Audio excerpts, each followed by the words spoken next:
안녕하세요. 오늘 여러분께서 직접 보내주신 귀한 자료죠. 위안 분야의 세계적인 학술지 저널 오브 가스트릭 캔서 2024년 1월호에 실린 리뷰 논문을 함께 좀 깊이 파헤쳐 보겠습니다. 위암 수술 기법이요. 정말 눈부시게 발전해 왔잖아요. 네, 그렇죠. 오늘 살펴볼 논문은 그중에서도 축소 포트 위 절제술, 영어로는 Reduced Port Gastrectomy, 줄여서 RPG라고 부르던데요. 이 최신 최소 침습 수술법의 현황과 또 앞으로 나아갈 길을 다루고 있습니다. 맞습니다. 최소한의 상처로 최상의 치료 효과를 얻으려는 노력. 그 흥미로운 여정을 한번 따라가 보시죠. 네, 이 논문은 제목 그대로 축소 포트 위 절제술, 그러니까 RPG의 다양한 방법들을 소개하고요. 기존의 표준 복강경 수술, CLG라고 하죠.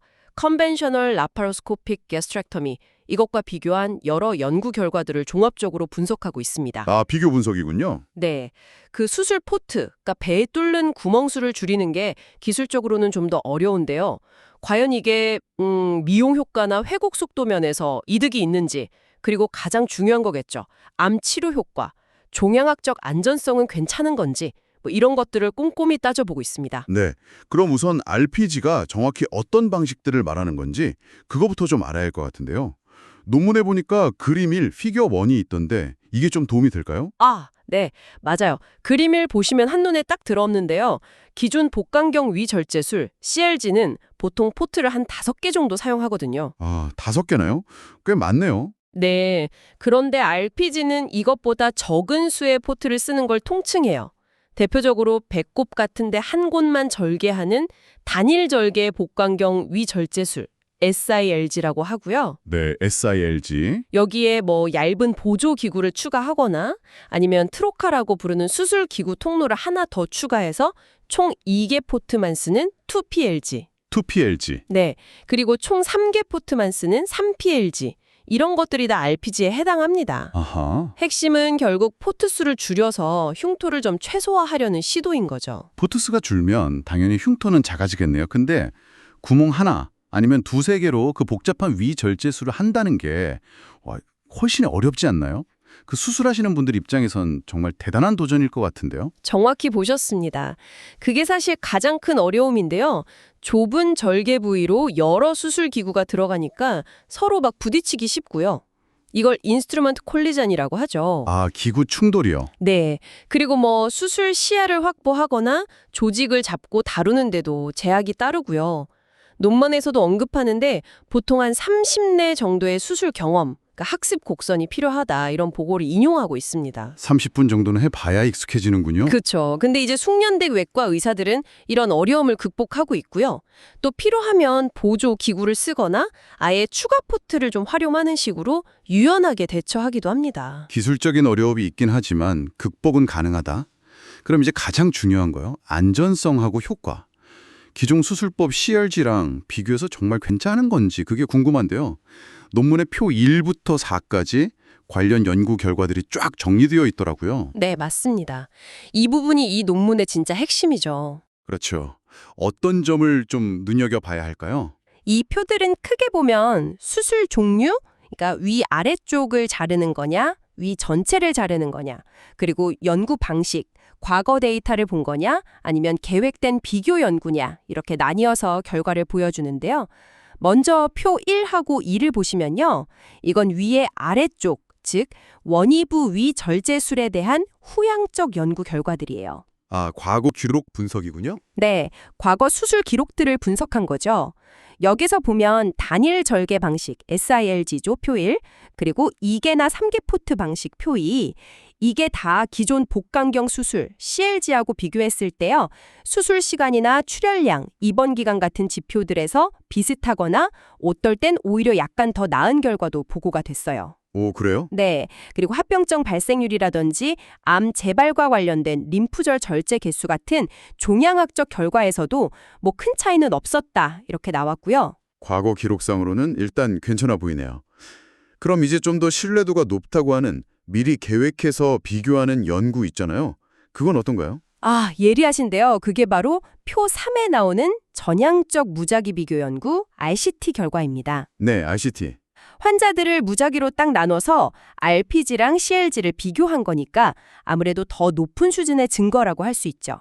여기서도 원위부 위절제술에 대한 결과인데요. 아직 연구 규모가 아주 크진 않아요. 그렇지만 RPG가 미용 만족도가 더 높다거나 쿠니사키 연구, 아니면 수술 후에 통증이 좀 덜하다, 탱 오모리 연구, 이런 긍정적인 결과들도 있습니다. 통증 감소 효과도요? 네. 근데 또 다른 연구, 캉 연구에서는 통증이나 삶의 질에 별 차이가 없었다 이런 결과도 있어서요. 아직은 좀 일관되지 않아요. 명확한 결론을 내리긴 좀 이릅니다. 그렇군요. 좀 더 데이터가 필요하겠네요. 맞습니다. 그래서 현재 한국에서 대규모 KLS-12 연구가 진행 중이거든요. KLS-12요? 네, 이 연구 결과가 나와야 RPG의 이점, 특히 통증이나 회복 관련해서 확실히 입증될지 아닐지 그걸 알 수 있을 겁니다. 그래서 다들 주목하고 있죠. 정말 중요한 연구겠네요. 결과가 기다려지는데요. 그럼 위 전체를 절제하는 경우는 어떤가요? 그게 표 4 내용이죠? 네, 표 4는 위 전절제술에 대한 후향적 연구 결과인데요. 이건 아직 RPG 연구 자체가 그렇게 많지가 않아요. 그리고 일부 연구에서는 RPG 그룹에서 문합부 관련 합병증, 그러니까 위랑 장을 이어준 부위가 잘 안 아물거나 하는 문제가 좀 더 높게 나타나기도 했습니다. 킴 연구 같은 경우에요. 합병증 위험이요? 네. 근데 연구자들은 이게 아마 수술 경험이 쌓이는 과정, 즉 학습 곡선의 영향일 수 있다 이렇게 추정을 해요. 그래서 위 전절제술에 RPG를 적용하는 건 아직은 좀 더 많은 연구가 필요하고 신중하게 접근해야 한다 이렇게 보고 있습니다. 네, 정리를 좀 해보면요. 특히 위 아래쪽을 절제하는 원위부 위 절제술에서는 RPG가 기술적인 어려움에도 불구하고 암치료 효과 면에서는 기존 수술과 비슷하다. 그렇죠. 그리고 흉터가 작다는 미용적인 장점은 확실하고요. 다만 통증 감소나 입원 기간 단축 같은 다른 잠재적인 이점들은 대규모 연구로 좀 더 증명이 필요하다. 네, 정확합니다. 그리고 위 전절제술에는 아직 좀 더 조심스럽게 접근해야 하고요. 맞습니다. 아주 잘 요약해 주셨어요. 많은 연구에서 특히 그 암 수술의 중요한 지표인 림프절 절제 개수의 차이가 없다는 점은 상당히 고무적이라고 할 수 있고요. 미용 효과 외에 아까 말씀드린 3포트 방식 같은 경우는 보조 의사 없이 혼자 수술하는 솔로 서저리도 가능할 수 있어서 인력 효율성 측면의 장점도 얘기가 나오긴 합니다. 혼자서도요? 네. 하지만 역시 가장 중요한 건 환자의 안전과 치료 결과겠죠. 그래서 대규모 RCT 결과도 중요하고 또 최근에 발전하는 다빈치 SP 같은 단일 포트 로봇 수술 시스템 있잖아요. 이런 것들이 RPG의 기술적인 어려움을 해결하고 발전을 이끄는데 또 기여할지도 지켜봐야 할 것 같습니다. 자, 오늘 저널 오브 가스트릭 캔서 리뷰 논문을 통해 살펴본 것처럼 축서포트 위 절제술, RPG는 위암 수술에서 더 적은 상처를 향한 아주 중요한 발걸음임이 분명해 보입니다. 네, 그렇습니다. 물론 기술적인 도전 과제도 있고 아직 검증이 더 필요한 부분도 있지만 안전성과 효과를 유지하면서 계속 발전하고 있는 분야라는 생각이 드네요. 네, 앞으로 나올 KLS-12 같은 대규모 연구 결과들이 RPG의 가치를 좀 더 명확하게 밝혀줄 것으로 기대가 됩니다. 정말 기술의 발전이 수술법의 진화를 이끌고 있는 생생한 현장이라고 할 수 있겠죠? 오늘 분석을 통해서 위암 수술의 최첨단 동향을 엿보셨을 텐데요. 마지막으로 이런 생각을 한번 해봅니다. 이처럼 최소 침습 수술이 계속해서 발전한다면 언젠가는 단순히 암을 제거하는 효과를 넘어서요. 수술 후에 환자가 얼마나 편안하고 빠르게 일상으로 복귀하는지, 그러니까 수술 후 삶의 질이 수술법 선택의 가장 중요한 기준이 되는 그런 날이 오지 않을까요? 여러분의 생각은 어떠신가요?